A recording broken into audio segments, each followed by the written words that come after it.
The budget has announced restructuring of PFC and REC. What will this restructuring look like? And does this also mean that these NBFC will be merged going forward? What is the later part of your question? That these NBFCs are not going to merged going forward? Yeah, I've said we are rationalizing it. You'll get to know as we go forward. We want to streamline it, and therefore we'll be taking some steps.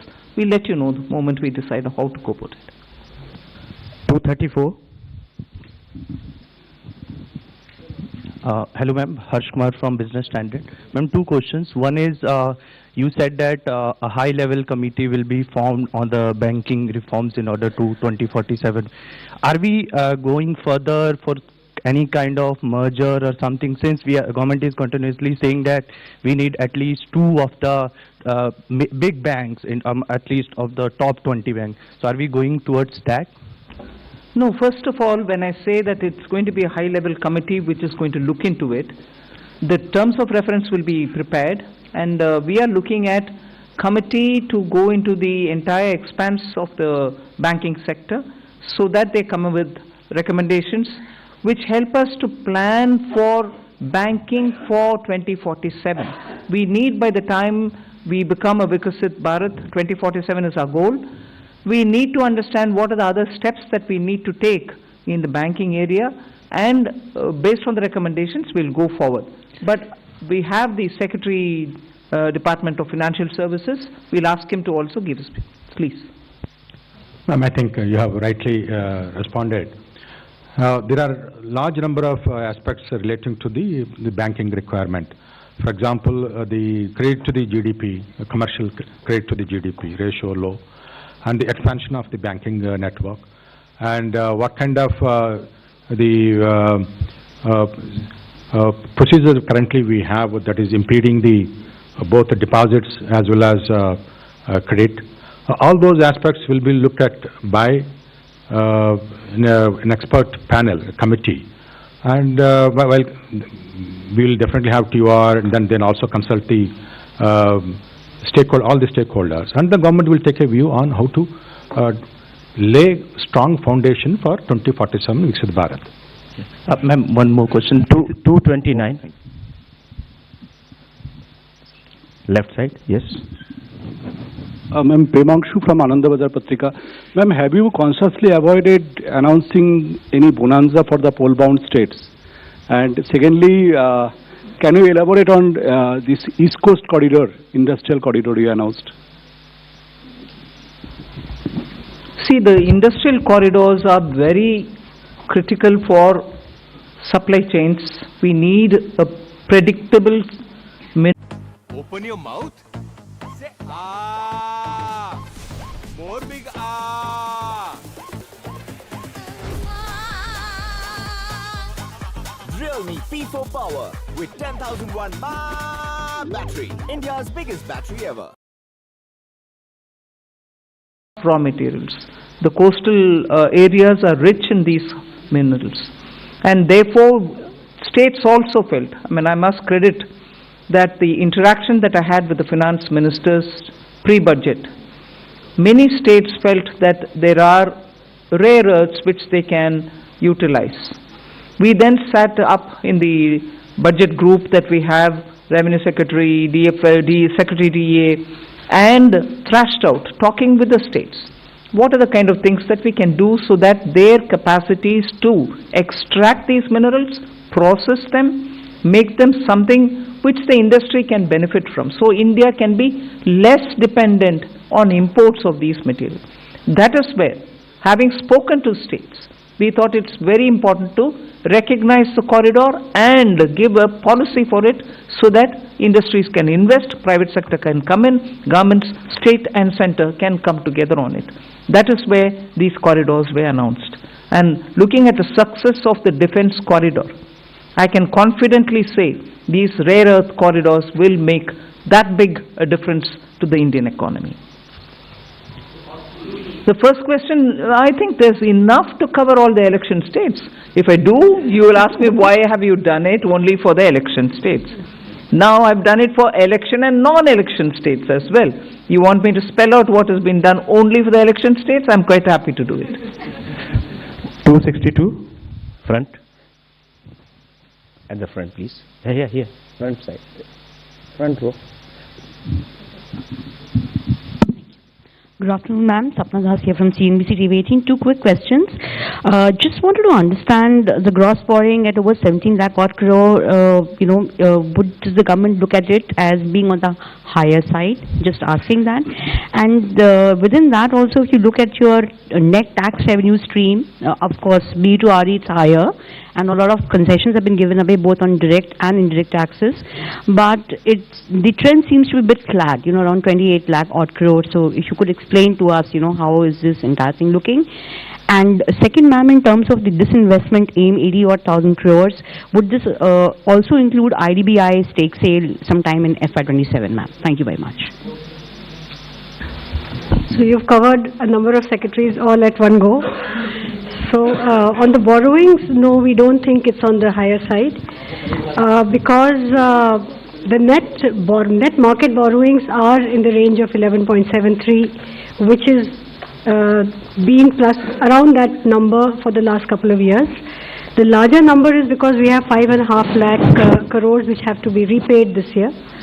So to that extent, we don't think that it's a large number. We have a plan how to manage this, and according to that plan, which also gets released from time to time, the markets would also know, as well as all of you want. 4. Okay. So, on the tax stream, because of some concessions that were given this year, there has been some course correction. But if you look at the next year, the direct tax is growing at 11.4% and continues to be 3.1% of the GDP. The total collection would be 6.9%. The indirect tax excise is growing very healthily because of the base correction, the base which has got added. Customs too is showing a decent buoyancy. So on the tax revenue, I think we are looking up. And even GST, as you would have seen the collection figures today, after rate rationalization, the buoyancy which we had expected, and in this hall we had discussed about it, you can see that coming back on that tax. Hi, ma'am. Meghna Mittal from Money Control. The fiscal deficit target that you have set for next year from 4.4 to 4.3 is being seen as very, very gradual. Is there a specific reason, or is it because of the global uncertainties as one of the major factors for being such a gradual fiscal consolidation path?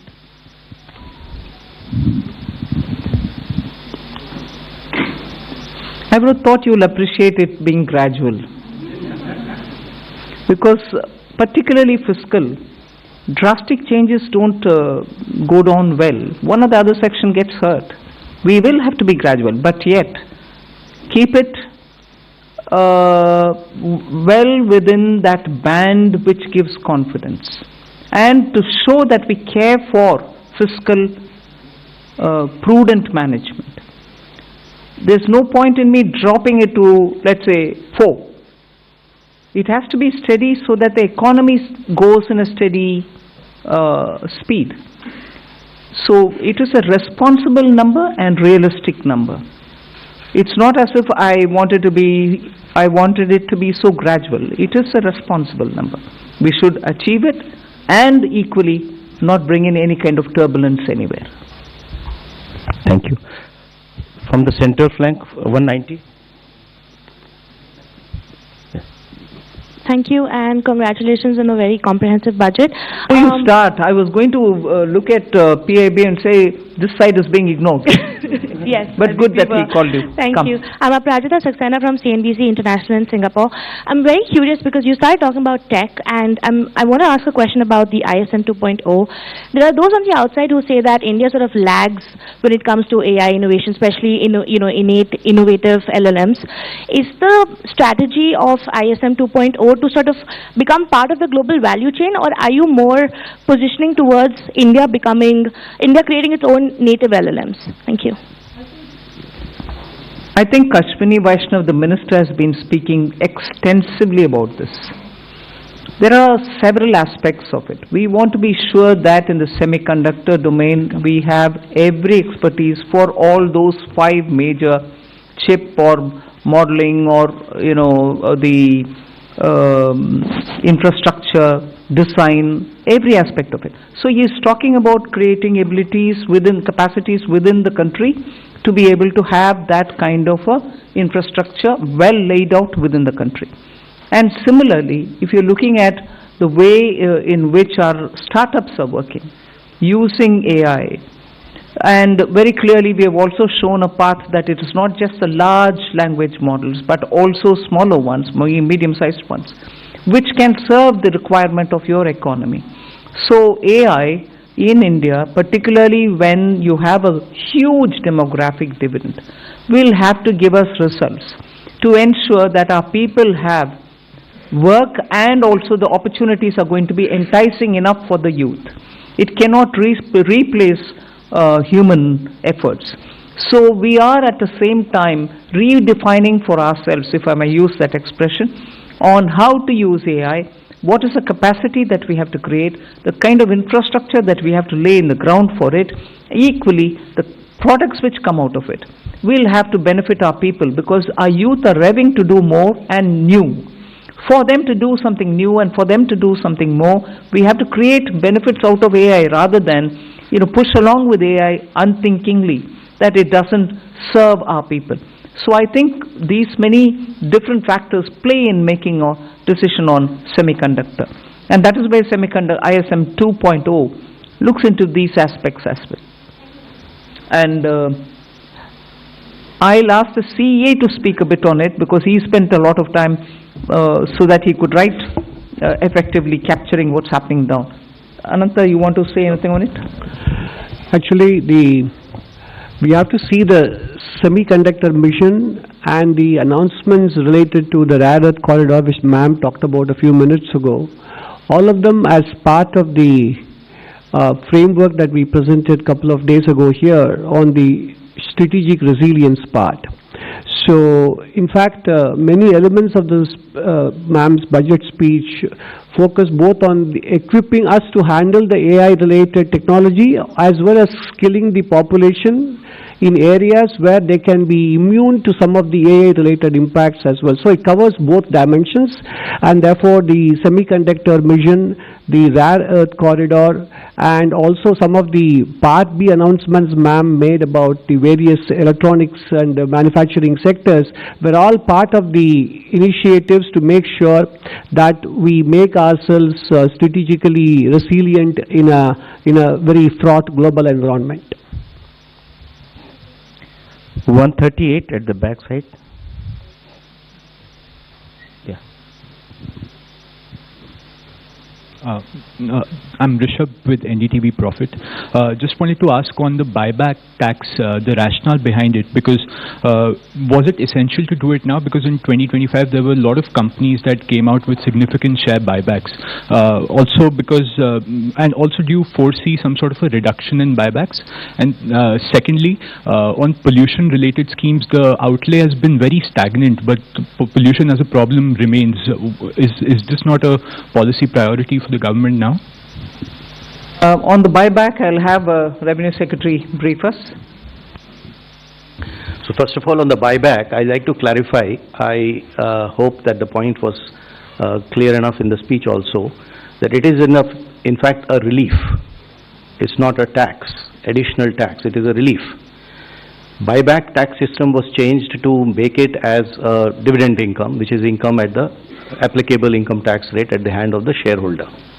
It has been corrected now, and we have put the tax to be in the hands of shareholder as a capital gains tax, which long term, for example, will be only 12.5%. So there is a correction and a relief which has been given to the shareholders. All that has been done is, the whole objective of doing that change at that time was misuse of a tax arbitrage by promoters.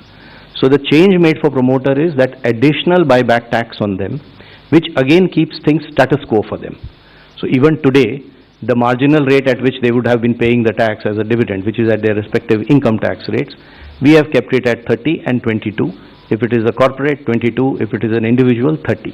So as far as promoters is concerned, it is status quo.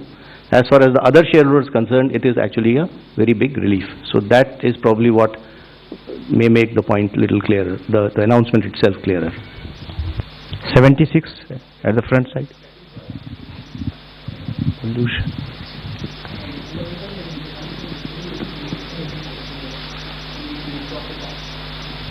So pollution is a priority with government, and not everything has to appear in the budget speech is how I would put it, ma'am. So we are working with many state governments on projects related to air pollution, even water pollution. There is a significant budgetary outlay on sewage control as well as drainage.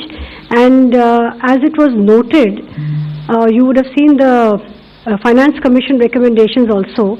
A large portion of the Finance Commission grants to the local bodies, urban and rural, is tied to water and sanitation, particularly I would say sanitation.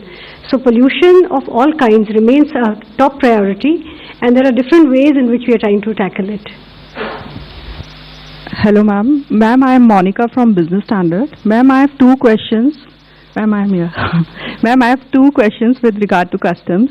Ma'am, in your budget speech, you said that honest taxpayers will be able to close their case and they can pay the additional amount in view of penalty. So I want to know whether this is a customs amnesty scheme, and if you can just provide the contours of this scheme. And also, ma'am, Economic Survey flagged the need for convergence between transfer pricing, which comes under income tax law, and customs valuation.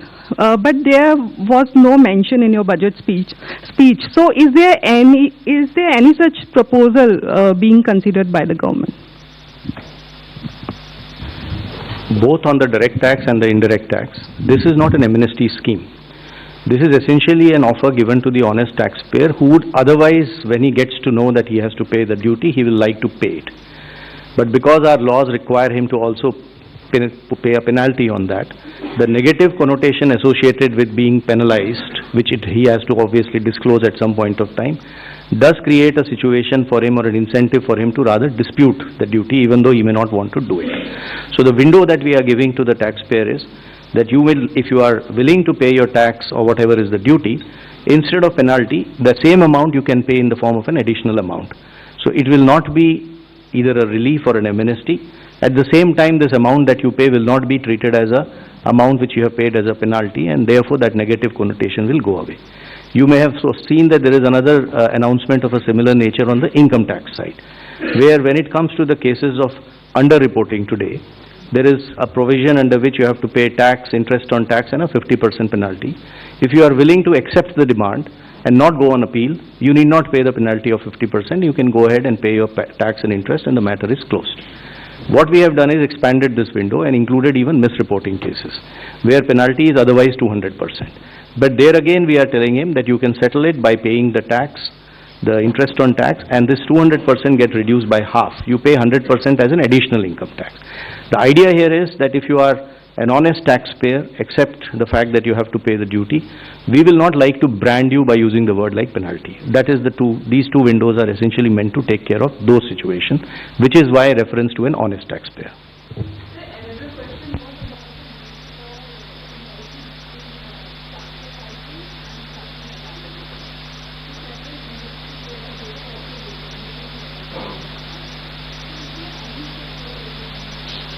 Yeah, we are examining that separately.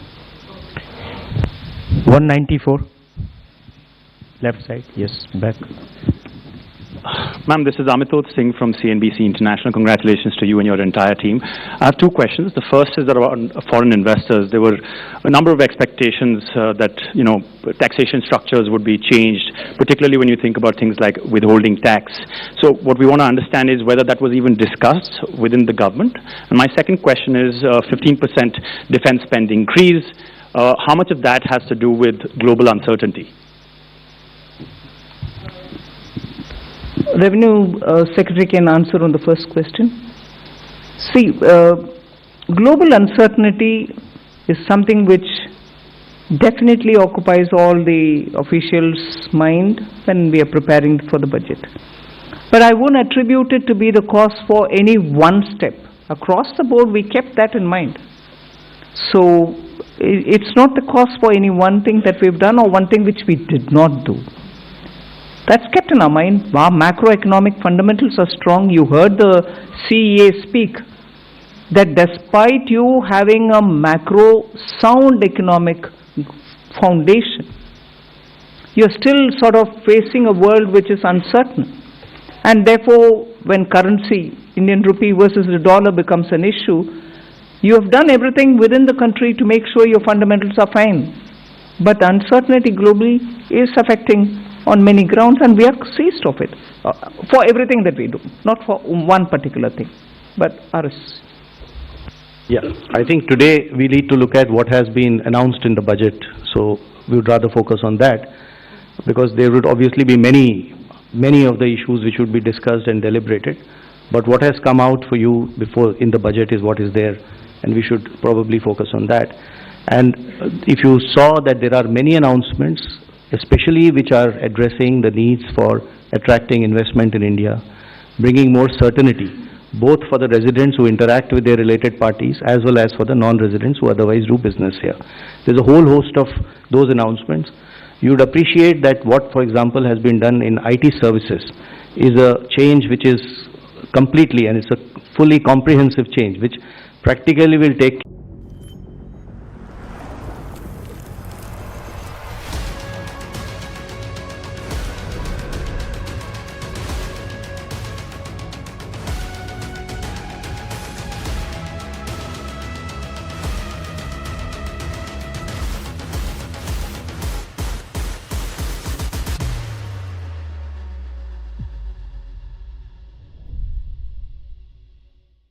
for a longer time.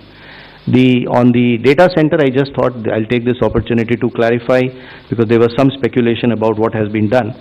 The thought process in this is that a global entity which is providing kind of cloud-based data services uses data centers all over the world to provide services to the customers. So it is very difficult to connect one-on-one as to which data center has resulted in what type of revenue.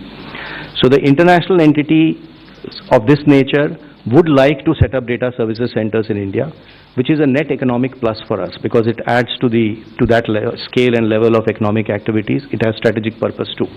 So the arrangement we have done is, just because that entity will set up data service centers and will use this as one of the many to provide services globally, should not become a cause of uncertainty for it that its global income will get taxed here. So that is the certainty which we are giving to it.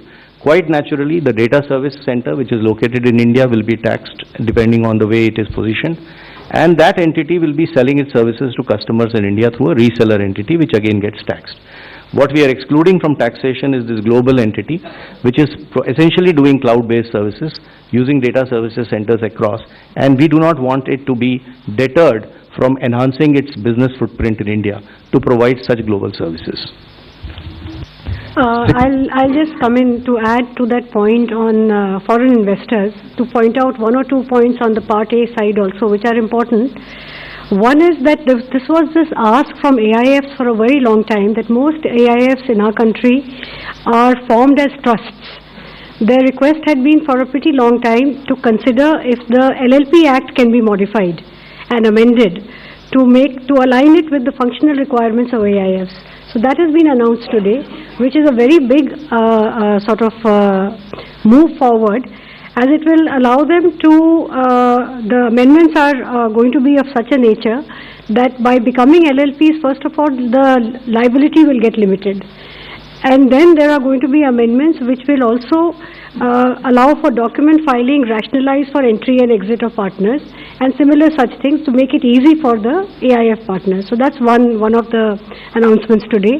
The other was the announcement on the PROIs and the relaxations given therein of how much they can invest in a company individually and together.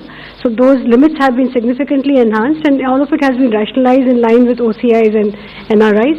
Other than that, the FEM NDI rules, we intend to review it for 2 things. One is, again, we are continuously in touch with investors. There are asks over there. So instead of doing it one by one, this shows the intent of the government to actually reach out and address the world which is interested in investing in India and make it easy for them to do so. 214. Ma'am, मैं आलोक प्रियदर्शी हूँ CNBC आवाज़ से।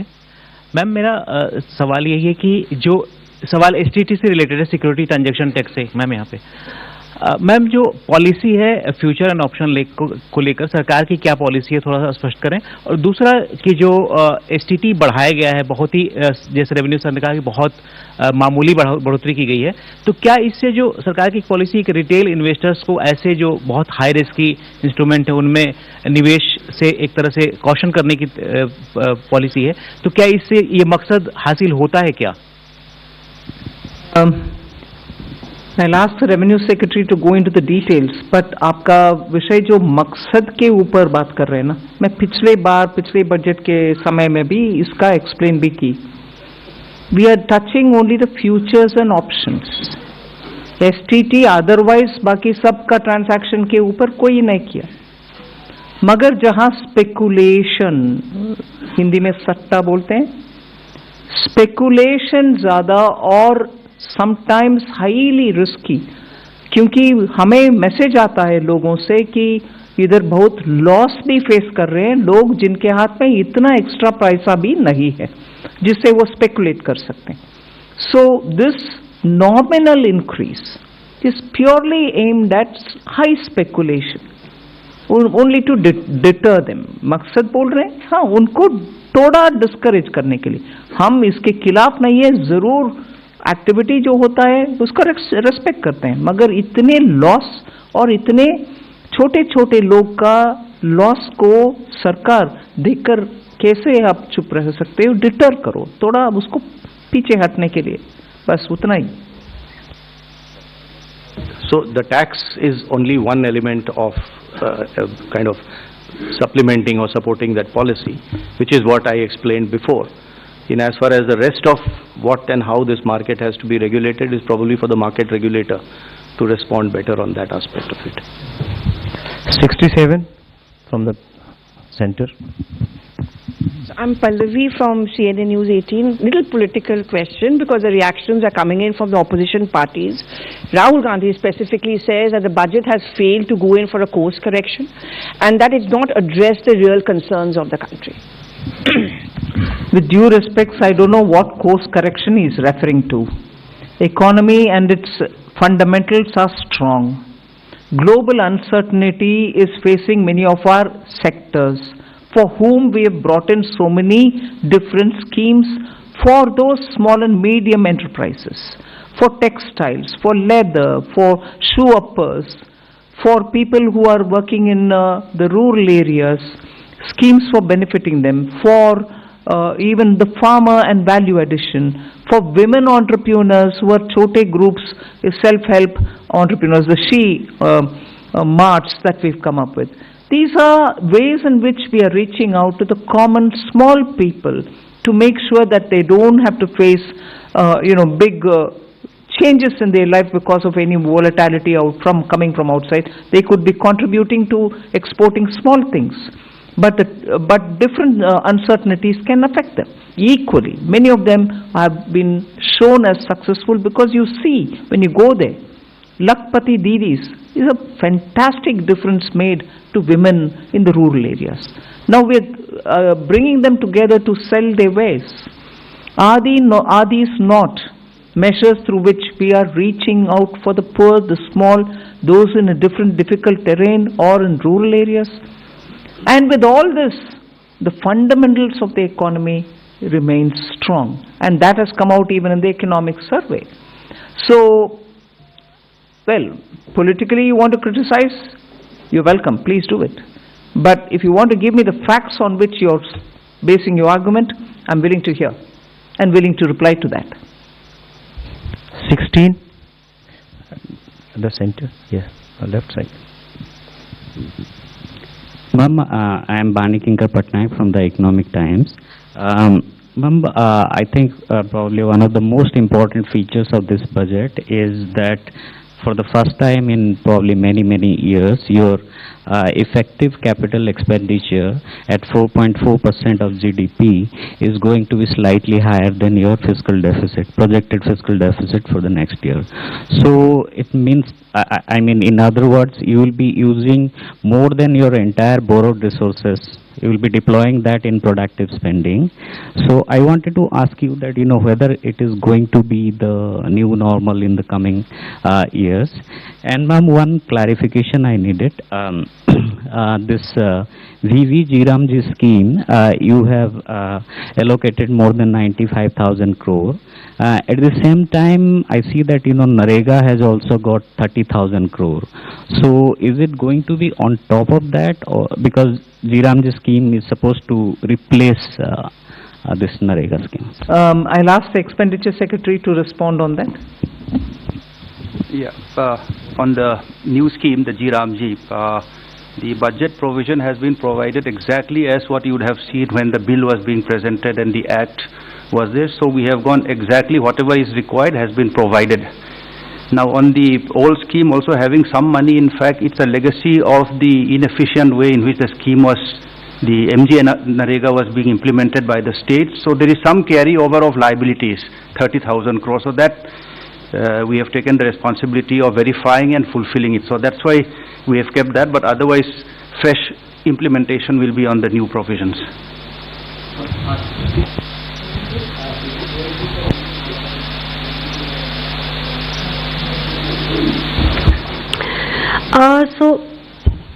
I would say that the fact that we have an annual budget means that we review everything annually.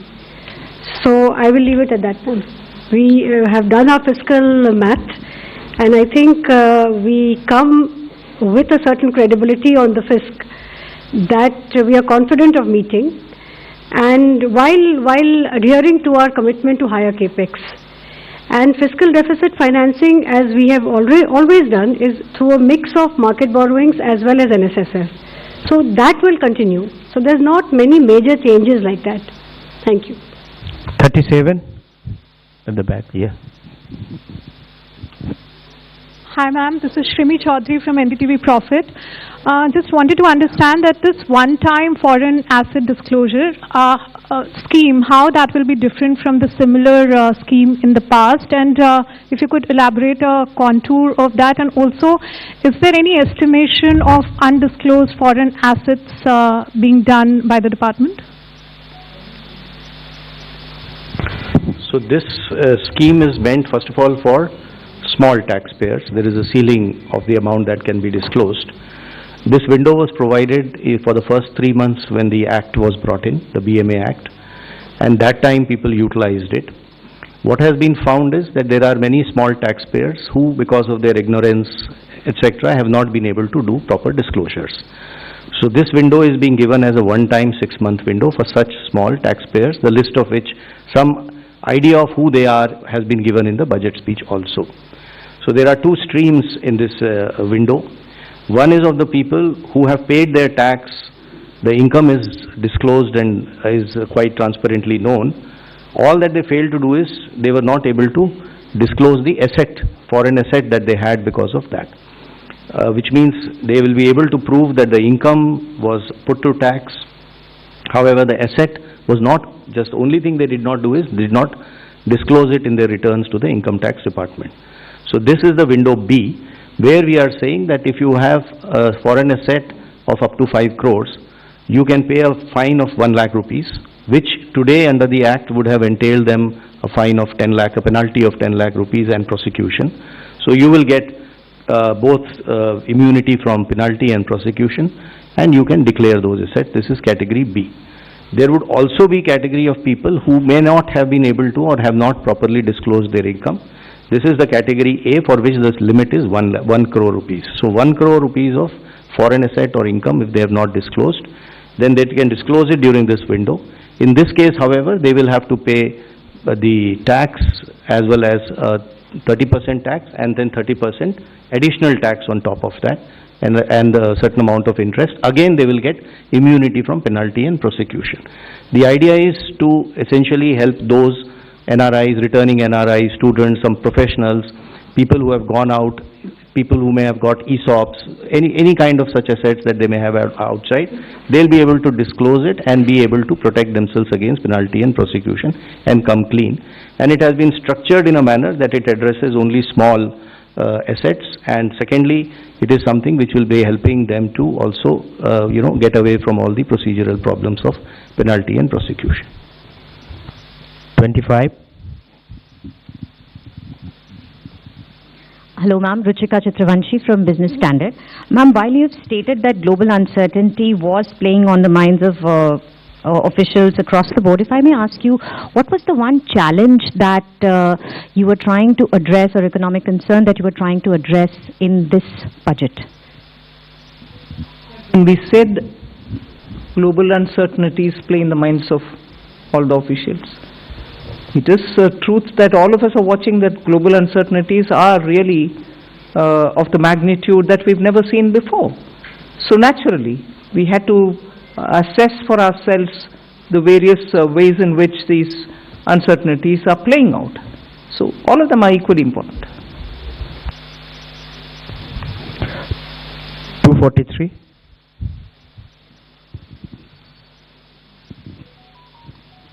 Good afternoon, ma'am. Kriti Ambe from Informist Media. Ma'am, this year's nominal GDP projection, the projection of 393 lakh crore, does it take into account the upcoming base year revision, or is it possible that this number would undergo further revision when MOSPI releases the new base year and releases its estimates based on the new base year by the end of February? Sat Sri ਅਕਾਲ ਜੀ, ਮੈਂ ਮਨਜੀਤ ਸਿੰਘ, ਪਿੰਡ ਰਾਜਗੜ੍ਹ ਛੰਨਾ, ਜ਼ਿਲ੍ਹਾ ਫਤਿਹਗੜ੍ਹ ਸਾਹਿਬ। ਮੈਂ ਇਸ ਵਾਰ ਨਿੱਜੀ video company ਵੀ ਤੇ ਦਾਨਵੀਰ ਮੱਕੀ ਲਾਈ ਹੈ ਜੀ 1368। ਇਹਦਾ ਪਰਫਾਰਮੈਂਸ ਬਹੁਤ ਵਧੀਆ ਰਹੀ ਹੈ, ਸੱਲੀ ਬਹੁਤ ਤਕੜੀ ਹੈ ਜੀ, ਤੇ ਜਿਵੇਂ ਸੱਲੀ ਆ ਤੇ ਕੱਦ ਕਾਠ ਹੈਗਾ, ਉਸ ਹਿਸਾਬ ਨਾਲ ਸਾਨੂੰ ਝਾੜ ਲੱਗਦਾ ਵੀ ਪੂਰਾ ਪਰਫਾਰਮੈਂਸ ਪੂਰੀ ਹੋਊਗੀ। ਬਾਕੀ ਤੁਹਾਡੇ ਸਾਹਮਣੇ ਦੇਖ ਲਓ ਤੁਸੀਂ ਸਾਰਾ। The previous years 14 and 13 numbers went up, nominal number went up by odd 9 lakh crore. So if FY26 number goes up by that sort of magnitude, or even if not from 357 it goes to 360, your fiscal deficit estimate would come down even further. So do you think there is possibility? You began your question with the if, right? No answers from my side for ifs. Sure, thank you, ma'am. 45. I think center. Hello ma'am, this is Pushpita Dey from the New Indian Express. So a lot of custom duty reductions have been introduced. So how do you see the impact on the revenue, and also particularly for the consumer goods like 50% duty reduction, will there be any measures to ensure there is no dumping after the reduction happens? And also, not particularly related to the budget, after the recent Tiger Global Tax Supreme Court verdict, do you see there will be any impact on the foreign investment for India? Thank you. Customs duty, the reductions, etc., which have been given have a logic for that sector, the need for those items to be brought into India, and customs duty not to add cost to it. So there is an economic logic of why it has been done. And if you have seen, most of them are meant to essentially enhance either manufacturing or value addition within India, or help the cause of exporters who are using those imported items to export items from out of India. So this is a very conscious sectoral call. For each sector item, the value chain has been analyzed, based upon which decision on whatever moderation or whatever calibration of duties were to be done have been done. The second part, in terms of revenues, etc., is concerned, what you would have seen is there are a lot of custom process reforms that have been proposed. And the idea is essentially to enhance the volume of international trade, which should fetch us more revenues rather than playing on the rate itself. So we do hope that these process reforms will encourage more people to kind of, export. In the process, probably the part of global value chain, more imports, and duty or revenues will be a result of that buoyancy. I just want to add one additional point to what my colleague Revenue Secretary said. If you look at many of the customs duty reliefs given in Part B, you have to read them in conjunction with the announcements made in Part A on manufacturing. So you look at electronic component manufacturing and you look at the concessions given in Part B, there is a certain logic, alignment and synergy between the two. So that's exactly what you need to focus on. So actually, the fear of dumping there, will you be monitoring it? We are looking at only those sectors where we need to have our production capabilities improved, and raw materials shouldn't be a constraint on those items which are necessary for us. So it is a very calibrated way in which we've done that. 39, the front. Thank you, sir. Congratulations, ma'am, and everybody. Karishma from Business Today. Ma'am, I just want to also continue the question on the rural employment scheme. A couple of states have shared skepticism and apprehension if they'll be able to fiscally absorb it and if they have the appetite on the cost sharing for the scheme. Ma'am, second, just a follow-up question, if there could be an update given on IDBI disinvestment. I think the Agriculture Minister has spent a lot of time interacting with states to tell them what actually is Vikasit Bharat Gram, the G Ramji program is about. It is not about money. We have continuously given. That's why you heard Expenditure Secretary say, Manrega, balance which has to be carried forward, had to be provisioned for, we had to pay them back. Although inefficiently spent, we have to still give them, though we made the provision. And Vikasit Bharat Ji Ramji, as was at the time of the act getting passed, whatever was predicted was going to be provided, we provided for that. So I think there need not be any doubts in the minds of what is going to happen about rural employment guarantee scheme. In a way, the new scheme actually understands how efficiently it can function in the ground. Inefficiencies have been removed from it, and the money allocation proves that we have put the money where we spoke about. So that's fine. All disinvestments which have been approved by the cabinet earlier, that list will continue to be before us, and we will carry forward every such. And on specific, if you want to know, we have our DPAM Secretary. Please do tell.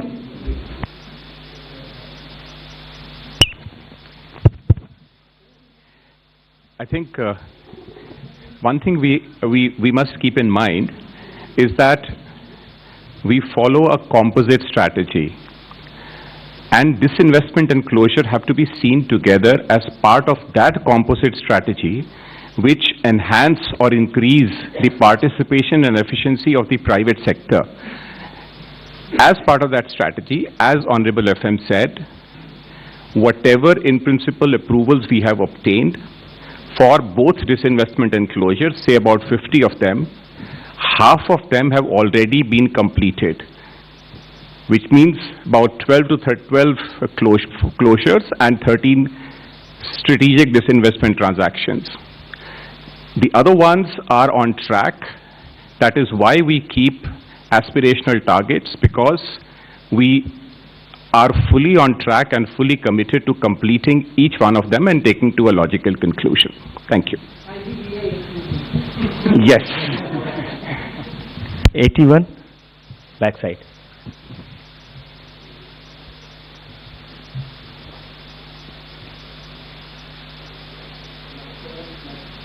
हाँ नमस्ते, मैं Krishna Mohan Sharma, Bharat express से। मेरे दो छोटे छोटे सवाल हैं। एक तो मुझे याद है कि दीपावली के दिन मैंने पूछा था कि फार्मास्यूटिकल सेक्टर में क्या करेंगे, तो आज आपने पिटारा खोल दिया उसके लिए। I am very happy. दूसरा सवाल मैम ये है